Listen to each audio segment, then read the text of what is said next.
बिस्मिल्लाहिर्रहमानिर्रहीम।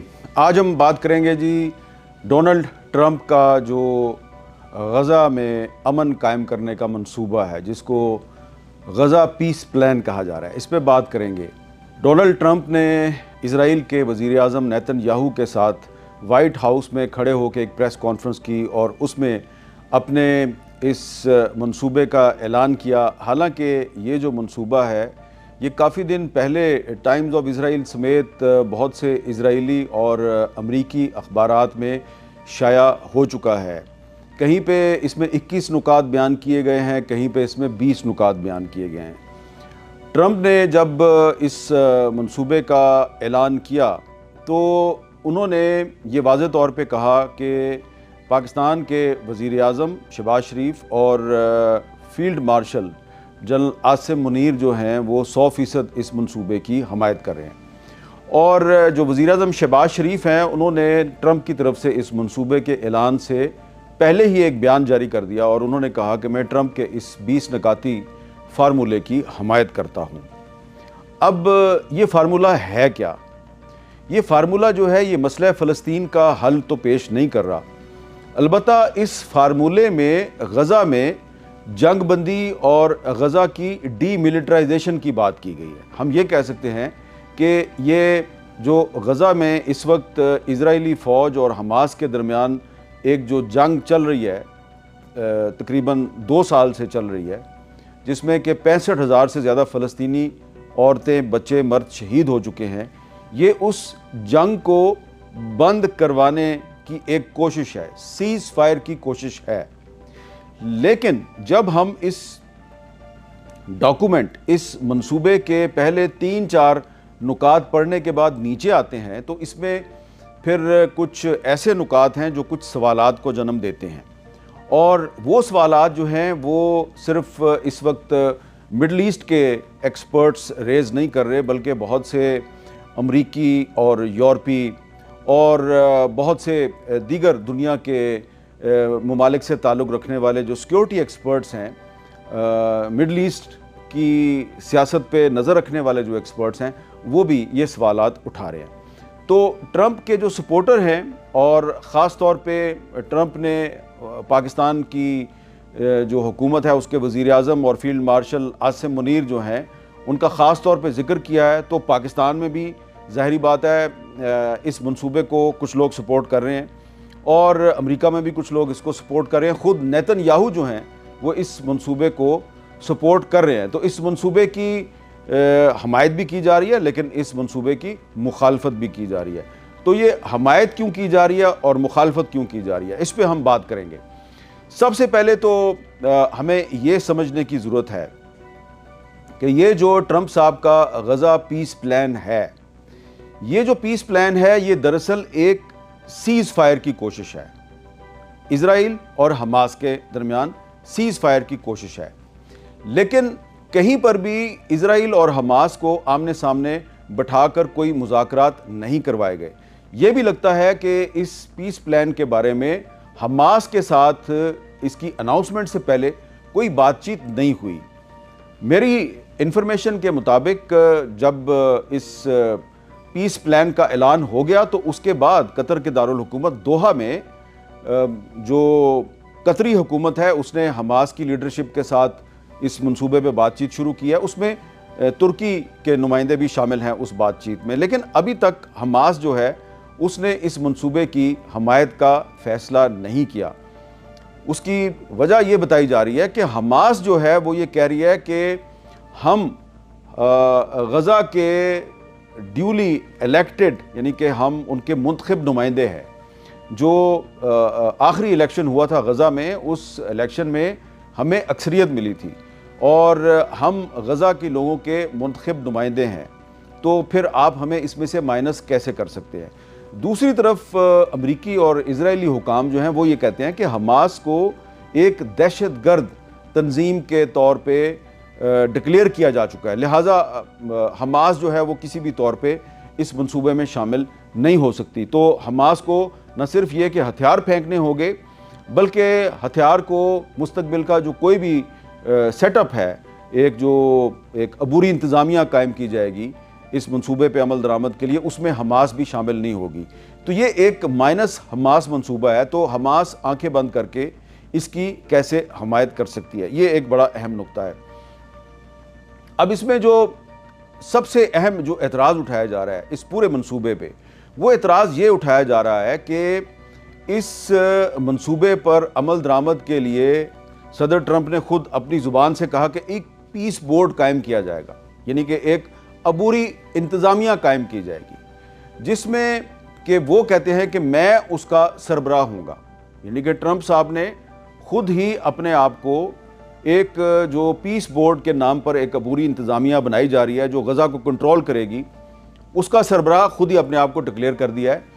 और इसमें जो बरतानिया के एक साबिक वज़ीर-ए-आज़म टोनी ब्लेयर, वो भी इसमें शामिल होंगे। अब टोनी ब्लेयर साहब का जब जैसे ही नाम आया है तो बरतानिया के अंदर से उनकी सख्त मुखालफत की जा रही है, और जेमी कॉर्बन समेत बहुत से जो बरतानवी सियासतदान हैं, बरतानिया की पार्लियामेंट के मेंबरान हैं, वो ये कह रहे हैं कि ये तो वो टोनी ब्लेयर है जिसने कि इराक़ पर एक गलत इल्ज़ाम के तहत हमला करवाया और फिर वहाँ पर हमारे फ़ौजी मरवा दिए। तो ये तो खुद एक वॉर क्रिमिनल है। तो ये जो टोनी ब्लेयर है, ये गज़ा में अमन कैसे कायम करेगा? इसके अलावा कुछ जो इंटरनेशनल लॉ के एक्सपर्ट हैं, वो ये सवाल उठा रहे हैं कि ये जो डोनाल्ड ट्रंप का पीस प्लान है, इस पीस प्लान के बाद यूनाइटेड नेशंस का क्या किरदार होगा? क्योंकि जो यूनाइटेड नेशंस है उसने तो जो गज़ा और फ़लस्तीन के जो दीगर इलाके हैं उस पर जो इसराइल का कब्ज़ा है उसके ख़िलाफ़ रेजोल्यूशन पास की हुई हैं। न सिर्फ यूनाइटेड नेशंस की जनरल असम्बली ने, बल्कि सिक्योरिटी कौंसिल ने भी करारदादें मंजूर की हुई हैं, जिसमें यरूशलेम समेत जो फ़लस्तीन के मकबूजा इलाके हैं उस पर जो इसराइल का कब्ज़ा है उसको नाजायज़ करार दिया गया है। और जो सिक्योरिटी कौंसिल की रेजोल्यूशंस हैं, मैं दो रेजोल्यूशंस का हवाला दूंगा, एक है 476 और एक है 478। तो जब खुद यूनाइटेड नेशंस की सिक्योरिटी कौंसिल जो है वो ये मकबूजा फ़लस्तीन के इलाकों पर इसराइल के कब्ज़े को नाजायज़ करार दे चुकी है, और उसका जो यूएन जनरल असम्बली की रेजोल्यूशन है पहली, सबसे पहली, जिसके तहत इसराइल की रियासत वजूद में आई थी 181, तो उसके तहत तो जो यरूशलेम है यानी कि बैतुल मक़दस जहाँ पर वाक़या है, उसका जो कंट्रोल है वो तो यूनाइटेड नेशंस को दिया गया है, तो उसका कहीं पे कोई जिक्र नहीं है। तो यूनाइटेड नेशंस का इस पूरे पीस प्लान में क्या किरदार होगा? डोनाल्ड ट्रंप ने यूएन जनरल असम्बली से खिताब में भी, और फिर जब इस मंसूबे का उन्होंने ऐलान किया तो उन्होंने यूनाइटेड नेशंस पर तनकीद की। तो यूनाइटेड नेशन को भी आप माइनस कर रहे हैं, आप हमास को भी माइनस कर रहे हैं। तो आप अगर यूनाइटेड नेशंस को भी माइनस कर देंगे तो फिर जो फ़लस्तीन के बारे में यूनाइटेड नेशंस की जनरल असम्बली और सिक्योरिटी कौंसिल की रेजोल्यूशंस हैं वो किधर जाएंगी? अब पाकिस्तान में जो लोग इस डोनाल्ड ट्रंप के पीस प्लान को सपोर्ट कर रहे हैं, उन्होंने मुझे कहा कि ये बताइए जनाब हामिद मीर साहब कि यूनाइटेड नेशंस जो है वो उसने क्या किया? 2 साल से इसराइल जो है वो गज़ा में फ़लस्तीनियों का कत्लेआम कर रहा है, तो यूनाइटेड नेशंस तो उनको नहीं बचा सकी, तो आप किस यूनाइटेड नेशंस की बात कर रहे हैं? तो फिर मैंने उनसे ये कहा कि जनाब ये वही यूनाइटेड नेशंस है जिसने कश्मीर के मसले पे जो रेजोल्यूशंस मंजूर की हुई हैं, पाकिस्तान की रियासत आज भी उन रेजोल्यूशंस का जिक्र करती है, और हम आज भी कहते हैं आईन पाकिस्तान का जो आर्टिकल 257 है वो भी यही कहता है कि जो मसला कश्मीर है उसका हल यूनाइटेड नेशंस की करारदादों की रोशनी में होना चाहिए। तो अगर हम फ़लस्तीन का जो मसला है उस पर जो यूनाइटेड नेशंस का किरदार है, यूनाइटेड नेशंस की रेजोल्यूशंस हैं, अगर हम उनको पस मंज़र में डाल देते हैं, उनको भूल जाते हैं, उनको हम नज़रअंदाज कर देते हैं, तो कल को इंडिया कहेगा कि जनाब आप कश्मीर पे जो रेजोल्यूशंस हैं यूनाइटेड नेशंस की, उनकी बात क्यों कर रहे हैं? तो ये जो ट्रंप का जो पीस प्लान है, इसमें जो सबसे बड़ा जो प्रॉब्लम है, जो इस पर एतराज़ किया जा रहा है कि इस पीस प्लान में यूनाइटेड नेशंस का कोई किरदार नज़र नहीं आ रहा। दूसरी बात यह है कि आगे चल के ट्रंप साहब जो हैं वो ये कह रहे हैं जी कि हम बैनुल मज़ाहिब जो डायलॉग है वो भी शुरू करवाएंगे, और अमेरिका जो है वो इज़राइल का और फ़लस्तीनियों का डायलॉग भी करवाएगा। लेकिन सवाल ये पैदा होता है कि जब भी यूनाइटेड नेशंस की सिक्योरिटी काउंसिल में गज़ा में जो इजरायली जारहियत है उसको रोकने के लिए कोई रेजोल्यूशन आई, तो एक दफ़ा नहीं बल्कि कई दफ़ा अमेरिका ने उसको वीटो किया। तो अमेरिका जो है वो एक खुल्लम खुल्ला इजराइल का इत्तेहादी है। डोनाल्ड ट्रंप जो हैं वो नेतन्याहू के खुल्लम खुल्ला इत्तेहादी हैं। तो डोनाल्ड ट्रंप साहब जो कि खुद एक फ्रीक हैं, वो एक पार्टी हैं इस मसले में, और उनके हुक्म पर अमेरिका का जो मंदूब है सिक्योरिटी काउंसिल में वो गज़ा में जंग बंदी की जो भी रेजोल्यूशन आती है उसको वीटो कर देता है। तो ट्रंप साहब जो हैं उन पर फ़लस्तीनी कैसे एतबार करें, उन पर मैं बतौर एक पाकिस्तानी के कैसे एतबार करूं कि जनाब वो फ़लस्तीनियों के साथ इंसाफ करेंगे। यहाँ पर तो बात हो रही है फ़लस्तीनियों के साथ इंसाफ की, तो यहाँ पर तो फ़लस्तीनियों को इंसाफ नहीं मिल रहा। नेतन्याहू जिसने पिछले 2 साल में 65,000 फ़लस्तीनियों को शहीद किया है, उसको आप एक क्लीन चिट दे रहे हैं। उस पर आप ये नहीं कह रहे कि उनकी कोई अकाउंटेबिलिटी होगी कि उन्होंने 65,000 फ़लस्तीनियों को क्यों शहीद किया। आप तो उनको एक क्लीन चिट दे रहे हैं। और एक और जो बड़ी अहम बात है वो ये है कि नेतन्याहू ने एक तरफ तो डोनाल्ड ट्रंप के साथ वाइट हाउस में खड़े होकर कहा कि जी मैं डोनाल्ड ट्रंप साहब के इस पीस प्लान को सपोर्ट करता हूँ, और पीस प्लान क्या है, डीमिलिटराइजेशन ऑफ गज़ा। लेकिन अगले ही दिन उन्होंने इब्रानी ज़ुबान में इजरायली मीडिया के साथ जो बात की है उसमें वो कह रहे हैं जी कि पूरे गज़ा से तो इजरायली फ़ौज वापस नहीं जाएगी, और उसमें उन्होंने इब्रानी ज़ुबान में इजरायली मीडिया को ये कहा है कि ये तो हमारी फतह है, अब तो हमने जो हमास और जो मुस्लिम ममालिक है उनको अंडर प्रेशर कर दिया है। तो नेतन्याहू जो है वो इजरायली मीडिया के सामने इब्रानी ज़ुबान में ये जो ट्रंप का पीस प्लान है इसको अपनी फतह करार दे रहा है। तो हम इसको फ़लस्तीनियों की फतह कैसे करार दे दें? तो यकीनन मैंने पहले भी कहा कि ये मसला फ़लस्तीन का हल तो ट्रंप ने पेश नहीं किया, ये उन्होंने सिर्फ सीज़ फायर की बात की है। लेकिन जब आप पूरा डॉक्यूमेंट जो है उसका मुतालिया करते हैं, 20-21 नुकात जो हैं उनको आप गौर से पढ़ते हैं, तो शुरू में तो सीज़ फायर की बात है। आगे चल के ऐसा लगता है कि ट्रंप साहब जो हैं वो मशरक़ वस्ता में अमन कायम करने के लिए न सिर्फ इंटरफेथ डायलॉग जो है उसको प्रमोट करना चाहते हैं, बल्कि इजराइल और फ़लस्तीनियों के दरमियान मुज़ाकरात को भी फ़रोग़ देना चाहते हैं। ये अच्छी बात है, इसकी हम मज़म्मत नहीं करते, इसकी हम मुखालफत नहीं करते। लेकिन प्रॉब्लम यह है कि ट्रंप साहब की अपनी क्या क्रेडिबिलिटी है। ट्रंप साहब नेतन्याहू के इत्तेहादी हैं। नेतन्याहू ये कह रहा है कि जब से ट्रंप दोबारा वाइट हाउस में आए हैं मेरी उनके साथ 4 दफ़ा मुलाकात हो चुकी है, और वो कहते हैं जी कि आज तक अमेरिका की तारीख में ट्रंप से बड़ा इसराइल का दोस्त सदर नहीं आया। तो वो तो खुल्लम खुल्ला ट्रंप को सपोर्ट करते हैं, ट्रंप साहब खुल्लम खुल्ला नेतन्याहू को सपोर्ट करते हैं। तो ट्रंप साहब जो है उन पर हम एतबार कैसे करें, हम उन पर ट्रस्ट कैसे करें? यहाँ पे एक ट्रस्ट डेफिसिट है।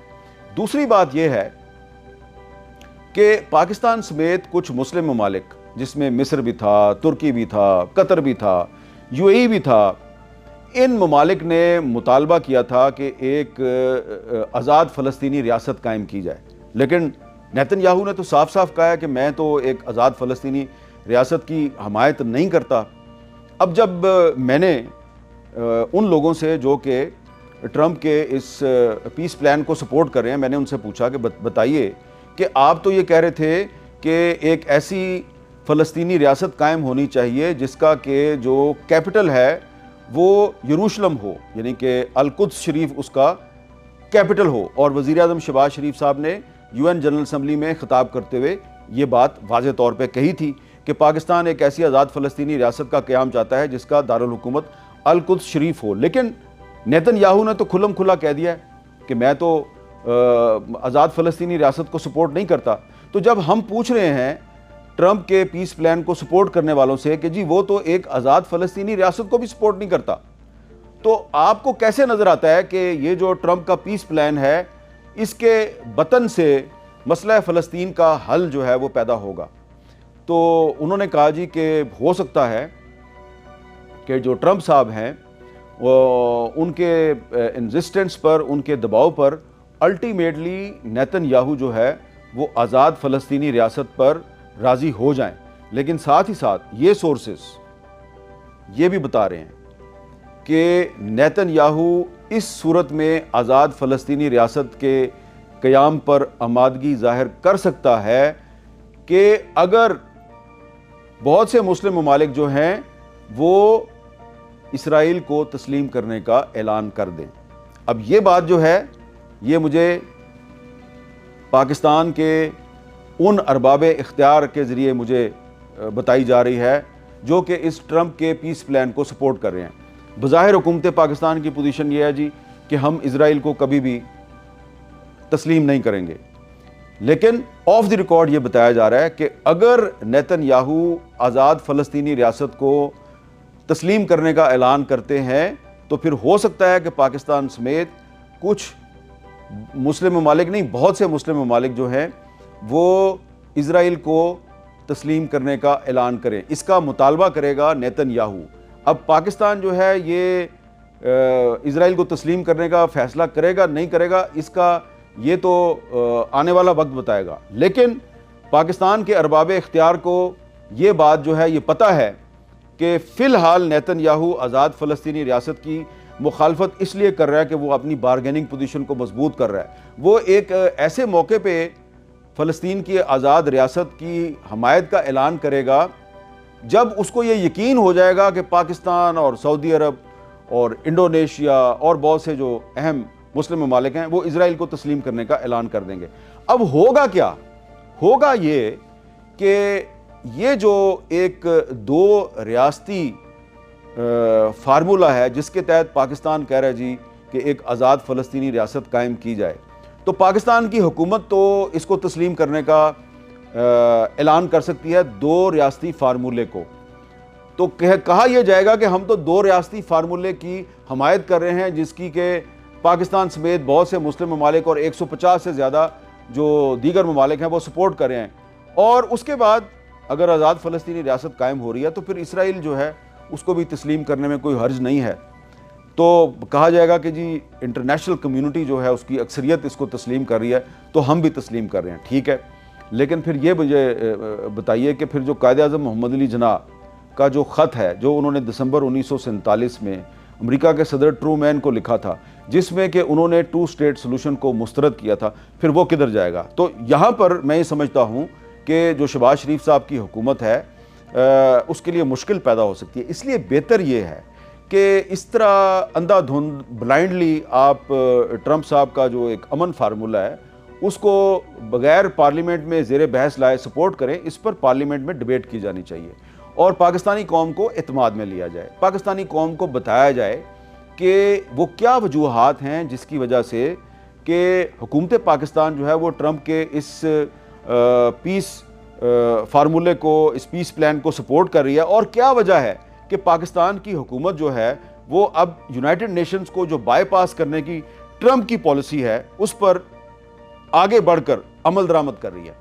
तो यहाँ पर ये एक बड़ा अहम सवाल है कि अगर यूनाइटेड नेशंस बाईपास हो जाती है इस मामले में तो फिर यूनाइटेड नेशंस हर मामले में बाईपास होगी और फिर जो पाकिस्तान का एक रवायती मौक़िफ़ है कश्मीर पे कि जी यूनाइटेड नेशंस की जो कश्मीर पे करारदादें हैं उस पर अमल दरामद किया जाए तो उस पर भी हमारा मौक़िफ़ कमज़ोर हो सकता है। ये जो फ़लस्तीन और कश्मीर का ताल्लुक़ है ये बहुत गहरा ताल्लुक़ है। ये जो मुफ्ती आज़म फ़लस्तीन थे, मुफ्ती अमीनुल हुसैनी साहब, जो कि अल्लामा इकबाल और कायद आज़म के दोस्त थे, और उन्होंने हमेशा जब कायद आज़म मसला फ़लस्तीन पर उनके मौक़िफ़ की हमायत करते थे तो मुफ्ती आज़म फ़लस्तीन मुफ्ती अमीनुल हुसैनी साहब कश्मीर पर जो पाकिस्तान का मौक़िफ़ है वो उसकी हमायत करते थे। और फिर मुफ्ती अमीनुल हुसैनी साहब जो कि ये जो फ़लस्तीन की तहरीक मुज़ाहमत है इसके बानियों में उनका शुमार होता है और उनको बरतानिया और अमेरिका ने एक दहशतगर्द के तौर पर उनको डिक्लेयर किया था, उनको मोस्ट वांटेड करार दिया था। वो पाकिस्तान के दौरे पे तशरीफ़ लाए, वो आज़ाद कश्मीर गए, लाइन ऑफ कंट्रोल पर अब्बासपुर के इलाके में LOC पे खड़े होकर उन्होंने कहा कि जो फ़लस्तीन का मसला है और जो कश्मीर का मसला है वो एक ही मसला है। अगर पाकिस्तानी और कश्मीरी अवाम जो हैं वो फ़लस्तीनियों का जो हक़ खुद रादियत है उसकी हमायत करते हैं तो हम फ़लस्तीनी कश्मीरियों के हक़ खुद रादियत की हमायत करते हैं। तो ये बहुत गहरा ताल्लुक़ है कश्मीर का और फ़लस्तीन का। और अगर हम फ़लस्तीन पर जो फ़लस्तीनी अवाम हैं उनकी अक्सरियत के मौक़िफ़ को हम रद्द कर देंगे, उसको हम नज़रअंदाज कर देंगे और सिर्फ ट्रंप साहब की खुशनुदी के लिए हम बग़ैर बहस मुबासे के अपनी पार्लियामेंट में कोई डिबेट किए बगैर इस ट्रंप के पीस प्लान को सपोर्ट करेंगे, तो इसका पाकिस्तान को अल्टीमेटली कोई फ़ायदा नहीं होगा, इसका फ़लस्तीनियों को कोई फ़ायदा नहीं होगा।